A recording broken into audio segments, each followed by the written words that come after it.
about a harem or something. But we're gonna watch Cocomelon, guys, because I know that Cocomelon, my God, I've seen the memes from PewDiePie's days, and I've heard a lot of controversy. It's similar to those 5-minute bullshit crafts that people do on that channel that is so controversial. I don't know why no one's done a video about that, because after watching as many of those as I have, my brain has melted. That is, and you could tell that. We're not going to get into that because that's just going to make me mad. Let's go ahead and get into this video, guys.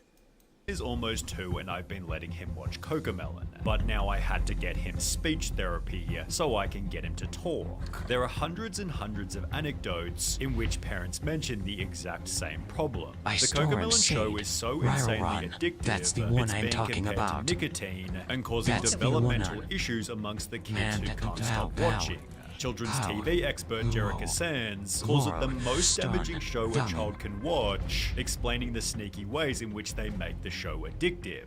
Firstly, there's the colors. Take for example the wheels on the bus. The 3 main colors, blue, green and yellow, are all at maximum saturation, meaning they cannot be made any brighter no matter how hard you try. Extreme saturation is normally used for alerts and notifications, as it's exciting, dynamic and attracts attention, which is why it's also used in slot machines. Cocomelon puts these colors in perfect contrast, making them appear even more vibrant, which is different to, for example, Bluey, in which the colors instead blend together.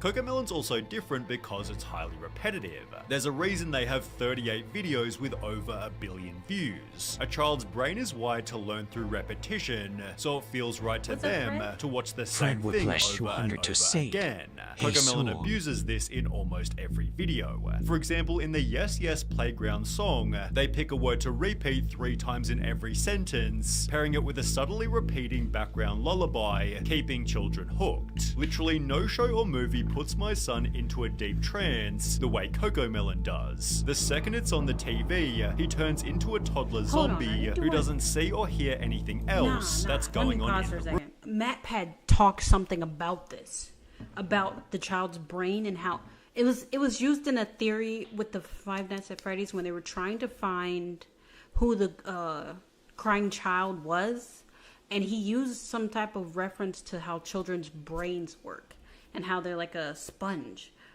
Oh my God, this is literally considered brainwashing to some extent. At least that's how I would consider it anyways. Oh my, wow. This is only exacerbated by Cocomelon's subtitles, which have also been a heavy point of criticism. That's giving Amanda the Adventurer right there. No. The letters are not educational. I can barely read them fast enough. It's simply another interesting element to capture your little one's attention.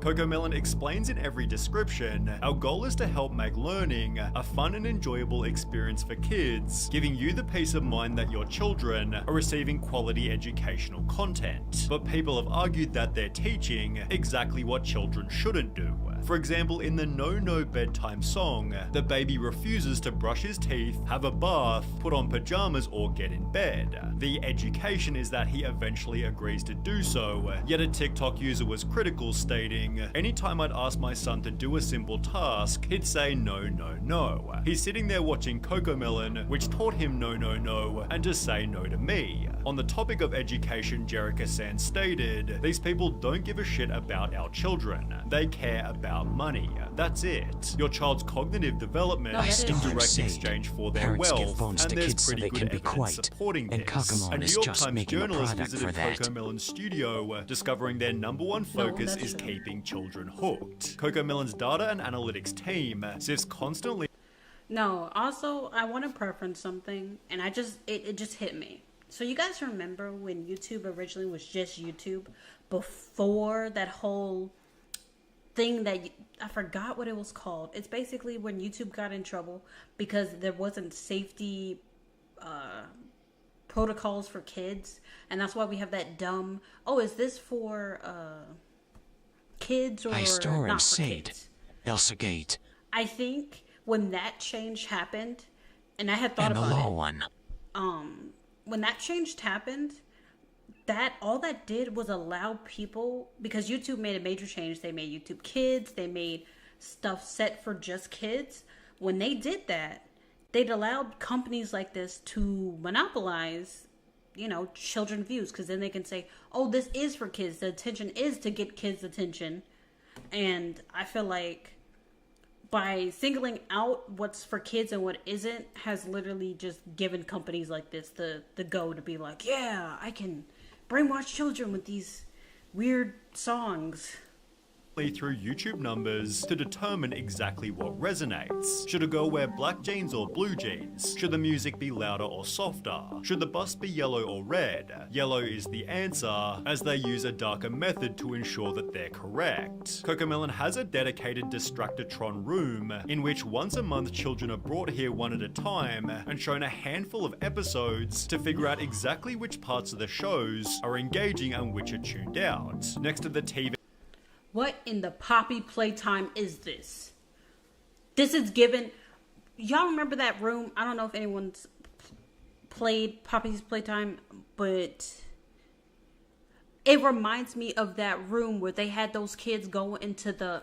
It was where Mommy Longlegs was doing the experiments and helping the kids react to stuff. That's literally giving that. Like, is this the real life? Fucking... Oh my God. Oh my God. This is why I watch too many horror game theories. But man, it's really giving Poppy's Playtime and the room with Mommy Longlegs. Like, what the fuck? Playing Cocomelon, there's a second screen which plays a continuous loop of banal real-world scenes. A guy pouring a cup of coffee, someone getting a haircut, each lasting about 20 seconds. Whenever a youngster looks away from the Moonbug show to glimpse the Distractatron, a note is jotted down. We can see what they're looking at and the exact moment when they got distracted. Therefore, education clearly isn't the primary goal. Keeping kids' attention is, and this is proven by Cocomelon's most addictive element, rapid camera cutting. It's crazy how many times the frame changes on Cocomelon. It's the same type of addicting behavior that we experience on a TikTok binge. It's the quick change of frame that releases that dopamine and makes the videos addicting to watch. Count the seconds between a change of frame. Well, TikToker the Circus Brain did exactly this. He firstly counts the changes on My Little Pony, concluding there's about 6 seconds between each cut. He then compares it to Cocomelon. 1, 2, 1, 2, 3, 1, 2, 1, 2, 1, 2, 1, 2, 1, 2, 1. In her video, The Nightmare That Is Cocomelon, Savantix draws a similar conclusion. She found that 96% of the shots in Baby Shark were shorter than 2 seconds. She then compares 4 different animated shows, again finding Cocomelon has the shorter shots. The longest shot on a Cocomelon video was 6 seconds. The longest shot on Arcane was 8 seconds. The longest shot on Bluey was 27 seconds. And the longest shot on Encanto was 18 seconds. Which, when combined with every other element, creates some terrifying statistics. Dr. Kristen Summer explained that when showing an infant normal video content, they'll focus on the screen just 11% of the time. Yeah. However, when the video is instead switched to Cocomelon, their screen engagement skyrockets to a whopping 74%. This therefore produces stories such as this. I used to volunteer for a preschool and they had song time. A Cocomelon video came on and all of the tots stopped what they were doing, put down their cheese crackers, and remained fixated on the screen for the duration of the video. It was honestly kind of terrifying. YouTuber Saberspark shared his own personal anecdote. He asked to watch a Disney movie with his 2 younger cousins, who both completely refused, and instead spent all day glued to an iPad playing the addictive show. In Cocomelon Made My Kid a Zombie, a mother talks about her son. He would be in a daze while watching it. You could be waving your hand right in front. No, we're not doing this. No, not only do I feel like we've switched timelines. Nick Avocado's over here becoming the new age Joker. We've got the sun having multiple suns, the sky changing colors. I storm Sade. TikTok and whatever short time content is already brain rotting us. Now we have to deal with that. Okay, honestly, I do partially blame the parents. Because if you're going to give your kids a show to watch, make sure when you watch the show, just check it out. If you feel something's off about it, don't let your kid watch it, right? My parents, they wouldn't let me watch anything without them knowing what it was. They'd be like, what are you watching? And I'd be like, SpongeBob. Nah, I'm about to go to the olden days. I'm going to be burning, you know, old clips and stuff from old shows, or getting all the SpongeBob DVDs from Nickelodeon. And my kids going to be watching SpongeBob or something. Because, like, we're not doing this. No. Like, it's so bad that I remember when I used to go to the mall with my friend, there would be those little strollers you can put your kid in. You can pay for it, and your kid can sit in it, right? They're making a product that appears okay to kids in the eyes of parents. No, you're right. It is brainwashing them. But like, that also brainwashed them. It's just so bad. And then, like, they have, you know, those little cute little, I don't know, if, I'm an old gal, okay? I'm in the older bracket of adults. Not older, but like mid-older. Anyways, so I'm in my late 20s. But like, do you guys remember those cute little strollers with the little thing that looked like a car? And it had like the red bottom and the yellow top. It looked like a little car you can drive your kids around. Now they have those where basically your kid can have a tablet in there and watch freaking Cocomelon on it. And I'm like, oh, hell no. Why do they have that accessible at malls now? And when you go out to parks and like, what? Why the fuck does kids need to be on a fucking tablet? Like, my kids, we're going to be playing games. We're going to be doing things. Like, these tablet babies, it's getting out of hand. And like I said, I do think some parents got to be partially responsible for that. Because it's like, you got to be careful what your kid's watching. Because now this shit's happening. Front of his face, and he wouldn't move. It was almost scary. This was also discovered by Sarah Mills 98, who explained when the Cocomelon addiction is so real that my 1-year-old can navigate the TV to turn it on by himself. However, nothing shows the addiction better than the Cocomelon TikTok trend. Parents will play the show's intro loudly and video their kids sprinting toward the television, where you can witness their mood change instantly. The New York Times journalist found something similar. The kid in the Distractotron had shown up in the midst of a tantrum, which ended the second he heard the because I don't Cocomelon even theme know song. where they could It find was no good shows surprise to to kids. Wheeler, the head of research. 99% Honestly, of kids, he said, as- if they're having issues when they get As a millennial, I would just be having the old Dora shows play. Like I would be looking at the I Guppies and store all and that old save, stuff. and it keep pushing things like that. And it keep pushing thing. No, you're right. But like, that's why, like, for me, that. I'm going old school with it. You know, I don't care if my kid gets mad that they can't have a phone at 13 or whatever. I'd rather be a bit old fashioned about it than have my kids be brainwashed. Like, Dora has like, what, 15 seasons? I would just be getting those CDs, getting the Blu-ray for all those kid shows that I grew up with as a kid. SpongeBob, all that crap that I knew, Clifford the Big Red Dog, you know, Little Bill. I'd be finding all those shows and just have my kid watch that in the TV. I would just put this DVDs in there. Because nowadays, I don't know what they're doing with the shows. Like, I don't know. Like, so serious.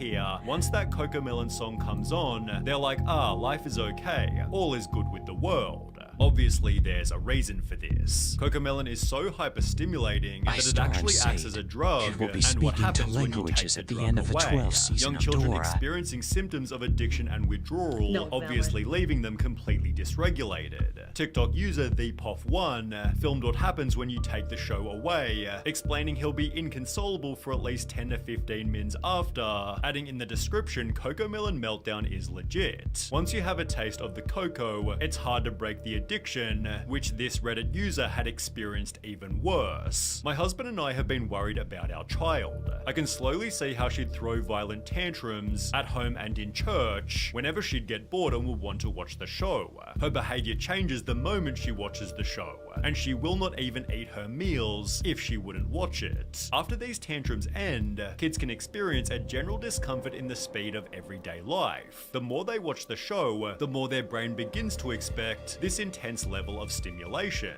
Basically, Cocomelon overstimulates their brains so much that everything else just seems slow and boring in comparison. However, the potential consequences get much worse than this. As mentioned at the start, it was the cause of a child's speaking problems, with a notable reply reading, "Same thing happened with my daughter too. She's 4 but can't speak properly. She knows the words, but she does not like to frame the sentence or speech. She has been watching these Cocomelons or such other stuffs for 2 or 3 years. Hope we're not too late." Over on Reddit, a speech-language pathologist explained, "Screen time in general is linked with speech delays for a variety of reasons, but Cocomelon is excessively bad. Firstly, unlike other TV shows or movies, it doesn't have a story. It's just very short clips with poorly written songs. The kids aren't able to follow the plot, learn vocabulary, and see the resolution of a conflict, supported by infant specialist Meg Fora." And the problem with fast-paced TV programs is that we find that little one's language development is slower. On the Agents of Speech YouTube channel, this is again confirmed. The main problem with watching videos on the internet is that they don't know how to use the language that they learn. But he adds that 4 to 5 hours of screen time per day can make a toddler completely non-verbal.